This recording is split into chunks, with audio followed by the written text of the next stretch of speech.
விழுப்புரம் அடுத்த அரசூர் பாரதி நகர் பகுதியில் ஆம்னி பேருந்து மோதியதில் நெல் அறுவடை இயந்திரம் தலைக்குப்புற கவிழ்ந்து விபத்திற்குள்ளானதில் 2 பேர் படுகாயமடைந்தனர்.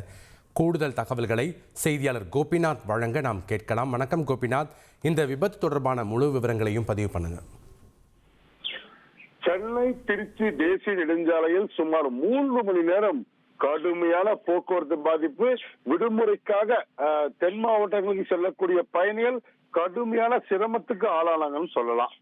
இது பாத்தீங்கன்னா இந்த விபத்துக்கான ஒரு முக்கிய காரணம் பாத்தீங்கன்னா ஆரணி அடுத்த ஆகாரம் கிராமத்திலிருந்து கும்பகோணம் பகுதிக்கு நெல் அறுவடை செய்வதற்காக 2 நெல் அறுவடை இயந்திரங்கள் எடுத்துட்டு போறாங்க, ஓட்டுநர்கள் ஓட்டிட்டு போறாங்க.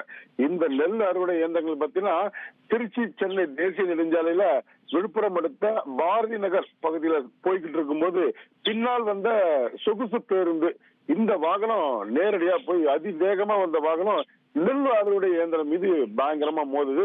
பின்னாடி போன இந்த மோதல பாத்தீங்கன்னா இந்த நெல் அறுவடை தலைக்கு போல கவிழ்ந்து தேசிய நெடுஞ்சாலையிலே. இந்த சம்பவம் நடந்த நேரத்துல பாத்தீங்கன்னா வாகனத்துல 2 பேர் இருக்காங்க, ஓட்டுநர் மற்றும் உதவியாளர் 2 பேருமே இந்த இயந்திரத்துக்கு நெல் அறுவடை இயந்திரத்துக்கு அடியில சிக்கிக்கிறாங்க. சுமார் 45 நிமிடம் போராடி போக்குவரத்து காவல்துறையினர் மற்றும் திருவள்ளூர் காவல்துறையினர் உள்ள சிக்கிட்டு முதல்ல மீட்கிறாங்க. மீட்டு அவங்களை முண்டியம்பாக்கம் அரசு மருத்துவக் கல்லூரி மருத்துவமனைக்கு அனுப்பி வைக்கிறாங்க.